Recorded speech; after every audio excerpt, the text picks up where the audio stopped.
The Gingerbread house on Collina Drive. My life caged behind Phil Spector's wall of sound. A memoir by Lewis Spector. Chapter 1. A pair of twins for Christmas. At the end of the year, 1971, just a few days before Christmas, Mrs. Erickson, a social worker, had just hit the jackpot. At least that's what I imagined, she thought, as she eagerly drove her station wagon with my twin brother and me through the city of Beverly Hills in California. Along the way, we passed many extraordinary houses, the likes of which I had never seen, until we reached a winding private road named Collina Drive. "This is the one," she exclaimed excitedly, as though she were placing a bet and hoping it would finally pay off. Confidence resonated in her voice, but from my past experience, I did not share it. My twin brother and I were 5 years old, and as foster kids we had heard that promise many times before. Collina Drive was a less extravagant road with cosy houses, some large, some small, tucked behind walls massively covered in ivy. The station wagon slowed down as it approached each speed bump dotting the winding road, allowing me a chance to inspect my new surroundings. I sat in the far back, next to a milk crate with my name Lewis taped on it and everything I owned stuffed inside. My twin brother Gary's crate sat next to it. Gary sat up front with his face pressed against the window. His eyes were wide with curiosity as he pondered questions I no longer asked. The road narrowed as we continued up until we turned into a driveway with a wrought iron gate that was left wide open, driving past all the warning signs cautioning us with no trespassing, electric fences and killer dogs. Suddenly, 2 German shepherds lunged at the fence, their chains yanking tight. I jolted back and froze. "They can't get out," Mrs. Erickson assured us, smiling as if that settled everything. But I wasn't so sure. The house that stood in front of us was unlike any I had seen as we travelled up the road. Ivy wrapped around broken shutters, weaving through them. The driveway was a mosaic of stone slabs that resembled the flat markers in a neglected graveyard with weeds growing between. A concrete fountain stood in the centre of the driveway, parched and quiet, its 2 tiers covered in dead leaves that had fallen from the nearby trees. Mrs. Erickson parked near the iron-gated front door of a house that looked more like a forgotten mausoleum than a place to raise a family. Gary bravely jumped out and ran straight to the fountain, climbing in to kick up the dead leaves, while I stayed in the car, watching the dogs, hoping they'd forget I was there. Above the doorbell hung yet another sign. "Never mind the dogs. Beware of owner." Mrs. Erickson pressed the doorbell near the gated door. While she waited for an answer, I decided to join Gary at the fountain, and all the effort she put into making us presentable was gone in less than 5 minutes. After a prolonged period of waiting at the door, Mrs. Erickson called us back to the car. Perhaps she wondered if they had changed their minds, or if she had the wrong address. However, before we had a chance to climb out of the fountain, a large, shiny brown car pulled up beside us. A husky, bearded man stepped out from the car's front seat. Dressed casually, with a focused stride, he headed to the front door where Mrs. Erickson stood. Shortly, the back door of the car opened as a young, petite woman stepped out. Her hair was long and black, her skin a light brown. A curious expression appeared on her face as she looked at us, still standing in the fountain with leaves tangled in our hair. "Who are these boys, and why are they here?" she inquired. "They're the twins," Mrs. Erickson replied, clearly not expecting the woman's surprised reaction. For a moment, I was sure that we were at the wrong house until a third person finally stepped out of the car. He was an unusual man, with a complexion just short of ghostly. He walked toward us in his shiny platform boots and gazed down at us over his yellow-tinted glasses with a piercing stare. Gary and I scrambled out of the fountain as he approached us. In a last-minute scrutiny, he licked his thumb as he wiped the dirt from our faces and combed his fingers through our hair, brushing away the leaves. In a grandiose gesture to resolve his wife's confusion, he threw his arms out wide, exclaiming, "Merry Christmas," adding, "Aren't they perfect?" She remained silent. Chapter 2. The e-ticket. The bearded man who first emerged from the car unlocked the front-gated double doors that led to a second set of doors leading into the foyer. The house was dimly lit and sparsely decorated for the season. At the far end of the entrance stood the most enormous tree I had ever seen. It was so tall that it was forced to bow under the high ceiling. Only the lowest branches had ornaments as high as a person could reach. Other Christmas decorations were randomly scattered about the foyer, which was seemingly a shrine dedicated to the man and lady of the house, Mr. and Mrs. Spector. Marble tables nearby were saturated with newspaper clippings, photos and framed articles celebrating the couple's success and accomplishments. Squeezed in between the photos was a statue of a bronze monkey atop a stack of books, curiously staring at the human skull in its hand. Leaning against the statue, a photo of Mr. Spector sniffing something from a spoon with the caption, "A little snow at Christmas time never hurt anyone." I would come to find out later that it was a scene from the movie Easy Rider, in which Mr. Spector portrayed a drug lord. To me, the photo was just as odd as a monkey holding a skull. Above the tables hung two large photos, one of Mr. Spector and the other of Mrs. Spector, with a large ornate vanity mirror between them. Exhibited throughout the foyer was an assortment of well-known record albums produced by Mr. Spector. Included in the assortment were Let It Be by the Beatles, Imagine by John Lennon, All Things Must Pass by George Harrison, as well as several others with the name Phil Spector printed on the covers. Traditionally, Gary and I were led out to the backyard to play while Mrs. Erickson spoke to the adults of the house, who were normally engaged in discussions of our needs and issues. However, we were not taken to the backyard or anywhere other than the foyer, leaving us absorbed in everything around us. George, the bearded man who opened the door, stood quietly nearby, while the bewildered young woman, Mrs. Spector, stood silently, still trying to process the sudden overwhelming expansion of the family. Down the hall, a woman appeared dressed all in white. She was holding a toddler by the hand as she guided him toward us. The toddler, Dante, looked very much like his mother. Shortly after the introduction, he was on the floor crying after a combative exchange between Gary and him had transpired. Mrs. Erickson headed over to Gary to ensure no harm was done, declaring it just a minor flesh wound, as the lady in white, the nanny, swiftly scooped Dante up into her arms. Mr. Spector, quickly de-escalating the troubling situation, instructed George to take everyone to the kitchen for ice cream as he escorted Mrs. Erickson down the hall to another room to discuss plans for our stay. I lingered behind, transfixed by a large tapestry hanging on the wall. It was colourful, cheerful, and filled with recognisable characters like Donald Duck, Goofy, the Seven Dwarfs, and many others. They were all gathered around a television set, celebrating Mickey Mouse's arrival as he magically made his entrance through the TV with a little help from Tinker Bell's wand. I imagined myself in the same scenario, without the magic, just the feeling of being welcomed into an enchanted, castle-like house, perched on a winding road, hidden in the hills, decorated for the most magical time of year. It was as if I was entering my own fairy tale. When I turned around to join the others, they had already disappeared. I was alone in the hallway, unsure of where to go. Two black-lacquered blackamoor statues stood towering over me, lightly draped in gold with hollow eyes and forlorn expressions of despair, as if they had surrendered to the life given to them, slaves to their task of carrying baskets on their heads. Looking at them saddened me and made me feel even more isolated in the hallway, as if I had just stepped into the grim part of the fairy tale. The room Mrs. Erickson and Mr. Spector went into was just up ahead, behind two large double doors. Beyond that, two more doors on both sides of the hallway were visible. I knew one of them led to the kitchen, where the others went, but which one?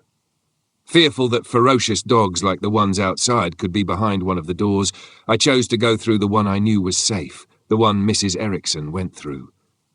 Through the door was the living room, which was enormous. Thick wooden beams were positioned across the ceiling with murals painted in sections. Mrs. Erickson sat on the couch on the far end, with Mr. Spector standing in front of her, talking. Across from me were large, thick drapes blocking out most of the sunlight. Wall lamps lit up the room with an orange glow. I stood in the shadows atop the stairs, looking around, observing, quietly waiting for an opportunity to speak. Near the two was a stone fireplace that was as cold and dark as the room. It was also large enough for someone as small as me to walk into. I had never seen a fireplace like that. Then again, I had never stepped into a house that size before. Everything was just so much larger than what I was used to. Even the dome-shaped aquarium below the steps that caught my eye was enormous compared to the fish bowls I had seen at the other foster homes I visited. Besides the various fish swimming around, there was also a treasure chest, a sunken ship, and the creature from the Black Lagoon lurking in the foliage. But what really caught my eye was the skeleton of a dead pirate with a sword piercing through him, right where his heart once was. And although long dead, he was still gripping a jug of whiskey that rose to his lips with the assistance of air bubbles. Although I was not listening to the conversation taking place, I couldn't help but overhear Mrs. Erikson say, "If there is a problem, I will take them away." She said it only once, yet it echoed in my head. If there is a problem, I will take them away. It wouldn't be the first time I was taken away. The first time was because of a misunderstanding. The foster parents thought I purposefully killed a duckling after they saw me stomp on it. What they didn't know, and I couldn't explain due to a speech impairment, was that the duckling was already dead. But out of fear of being blamed for its death, I quickly tried to hide it by placing my foot over its lifeless body. Just moments before I stomped my foot down, I felt saddened upon discovering the lifeless creature that had obviously been trampled over by many other ducklings and ducks, even unintentionally by me. But mostly, I was disturbed and distressed by how easily the innocent little duckling was disregarded by all the others, who seemed more interested in the breadcrumbs I was feeding them than in the loss of one of their own. Is it so easy to be cast away and forgotten like that? I wondered to myself, especially by one's family. It was not a mature thought. It was just something foster kids start to wonder about early on, especially after moving from one foster home to another. To prevent that from happening again, I quickly placed my foot down on the duckling once I heard the back sliding door open, hoping the two foster parents would not see it and perhaps blame me for its death. Unfortunately, that is exactly what they saw, me stomping my foot down. Within an hour, I, along with Gary, was sent away. But as I stood in the living room with Mrs. Erikson and Mr. Spector, I feared that it would happen again, so I slowly walked back into the hallway, quietly closing the door behind me, hoping not to be seen in a room where I shouldn't be, listening to conversations I shouldn't be hearing. I didn't want to be a problem that needed to be taken away once again. But just as I turned around to look for the others, there was George towering over me. I stood silent, trembling, and sure he was going to snitch on me to Mrs. Erikson. Instead, he reached over my head, checked the door to ensure it was closed, and then asked, "Would you like to go to the kitchen for some ice cream?" Chapter 3. A loud welcome. A silent farewell. In the kitchen, Gary and Dante had already finished their ice cream by the time I sat down across from Gary. As I took my seat, a hefty elderly man stood up, his sleeves rolled, and the two top buttons of his shirt unfastened. Without saying a word, he began gathering things together. A ceramic bowl, a tub of ice cream, a banana, and a variety of toppings. When he was done mixing them together, he placed the creation in front of me, then returned to his seat, all without saying a word. I dug into the most delightful dessert I had ever had. While I enjoyed my treat, Mrs. Erikson made a quiet exit. Afterwards, Gary and I were taken upstairs to one of the bedrooms that clearly hadn't been prepared for us, since our arrival was meant as a surprise. An elegant desk stood against the wall, stocked with all the necessary accessories: scissors, a sharp metal letter opener, a marble paperweight, a glass ashtray, and a few magazines not meant for young eyes. The room included a private bathroom and a closet, but strangely, the closet remained locked. The only dresser for us to use was filled with clothes not meant for us, so our few belongings stayed inside the crate we arrived in. After showing us where we would sleep, Mr. and Mrs. Spector left us to get settled in our new place. To ensure we didn't wander around the enormous house, they locked the door, something new to us, as we had never been locked in a room before. Normally, shortly after arriving, we would be sent outside to play with other kids or free to roam around the house. We were not used to being locked up, but we made the most of it, exploring every drawer, every object, everything and anything that might amuse us. Mostly I did whatever Gary did. Although we were twins, he naturally took on the role of the older brother, and I was happy to let him. He was the smart one, curious and confident. I was none of that.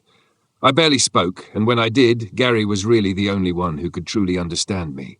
I was his shadow, he was my protector, and we were each other's only company. By evening, the door was unlocked, and we were set free to go downstairs and join Dante and the nanny for dinner, which the hefty man had prepared. Neither Mr. nor Mrs. Spector dined with us, though they briefly checked to see if we liked the room. We did, though Gary couldn't help asking why the door had been locked. "It's for your safety," Mr. Spector said. "This is a big house, and we don't want you boys getting hurt." After dinner, the nanny let us accompany her as she tucked Dante into bed. Designed for a child, his bedroom had a musical carousel that played Brahms's lullaby while a mobile of birds floated above.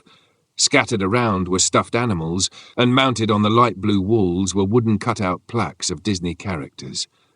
On his dresser sat a pair of bronze baby shoes under a framed photo of Dante learning to walk. Next to it stood a birth announcement written like a Broadway play. In bold letters it read, "Presenting the smash hit production of Dante Philip Spector." His birth was written as a 3-act play, beginning with his ambiguous and premature arrival into the Spector home, along with the ordeal his mother supposedly endured giving birth to him. None of it was true. Dante wasn't born into the family. Like me, he was brought into it. But unlike me, he was never made aware of that. No one was. Even close friends were fooled into believing Mrs. Spector was pregnant, as she often walked around the house with a pillow under her blouse, something Mr. Spector insisted upon. Other family members were either also fooled or went along with the deception. Either way, Gary and I, including Dante, were led to believe he was born into the family, and we were not. Our stay was uncertain. We could be gone in a year, a month, or even within the week, and that weighed heavily on me. In the following days, everything unsafe or unsuitable for two restless, curious twins was removed from our room. The closet, however, stayed locked. The dresser, on the other hand, was mostly cleared, creating space for our belongings. Flags representing sports games, such as the Rams, Lakers and Dodgers, ensuring all major leagues were covered, were tacked on the walls. I wasn't familiar with any of the teams or interested in any of them or sports in general, but I did think the flags were rather cool. Then, the big day arrived, the day everyone had been preparing for. Christmas. The reason why we were there. It began with a thunderous symphony of sound blasting through the house, vibrating the windows and doors. The music encouraged us to be good, promising that Santa Claus was on his way coming to town, that it's a marshmallow world in the winter. Reindeer could fly, snowmen could dance and come to life, and oddly, that Mom had kissed Santa under the mistletoe. We waited behind our locked door, dressed and ready for the night, when Mr. Spector suddenly unlocked it and entered with Dante, who was also already dressed up. He wanted to make sure we were ready to meet Santa Claus, who we were told was waiting downstairs. Like any child who still believed in fairy tales, I believed him. Before we headed downstairs, Mr. Spector licked his thumb, wiped away a smudge from my cheek, and combed his hand through my hair, just as he had done the day I arrived. It would become something I looked forward to in the months that followed. When he was satisfied, he handed Gary and me clip-on ties to put on. Gary helped me with mine, while Mr. Spector helped Dante with his, which was a real tie. Once he was happy with our appearance, he led the way downstairs, not allowing us to run ahead. Being locked away at night, I'd never had the opportunity to see the house lit up for Christmas. Plastic snowmen and Santas as tall as me lined the hallway, illuminated it, leading to the enormous Christmas tree, twinkling like the night sky in an array of colours. An orchestra of music filled the foyer, reminding us once again that Santa Claus was coming to town. Mrs. Spector sat near the tree, waiting as Mr. Spector guided us toward her, as if to present us as one big, happy family. Suddenly the library door opened, the music grew louder, and Santa himself appeared in the doorway. a bag of toys slung over his shoulder. "Ho, ho, ho, Merry Christmas!" he bellowed as we ran toward him. He reached into his bag, pulling out presents and calling our names as he handed them to us. It was my first time meeting Santa, and I couldn't stop staring at him. There was just something familiar about his face, something I could not place, until I looked closer and recognized George beneath the fake beard and red hat. Realizing that didn't ruin the illusion or destroy the magic of Christmas. It only made it better.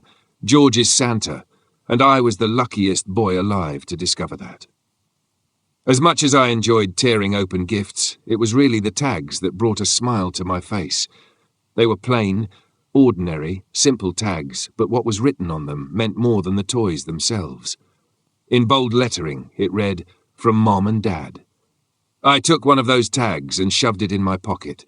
Later that night, after there was nothing left to open and Santa had disappeared into the library, the music faded and the house fell silent. We were led back upstairs and locked in once again. From my pocket, I took out the tag and placed it on the nightstand, then got ready for bed next to Gary.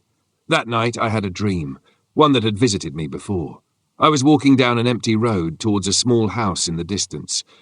As I drew closer, I could see a figure in the doorway, waving. I couldn't make out her face, but I knew exactly who it was, my mother. She was inviting, no, beckoning, me to come back home. Out of despair, I started to walk faster, desperate to reach her. But no matter how hard I tried or how fast I ran, the house drifted farther away. Panicking, I began to run even faster, only to be stopped by an invisible wall. I pounded on it, trying to break through, until I suddenly found myself pounding on the back window of Mrs. Erickson's station wagon. I was being driven away again, taken from my mom. I struck the glass repeatedly until it shattered, and then I was falling. Street lines rushing past me, falling along into the dark void. Unit, I woke up shouting, "No, I want my mom!" Gary was still asleep beside me as I sat up, looking around the room. I got out of bed, walked to the large French window and gazed out at the stars, thinking about the dream. Normally, I have left my room, gone down the hall and sought comfort from one of the foster parents, usually the lady, but here I couldn't. Locked away, I had no choice but to face the dream that had turned into a nightmare and face a truth I didn't want to. My mom wasn't waving me back home. She was giving me a silent farewell.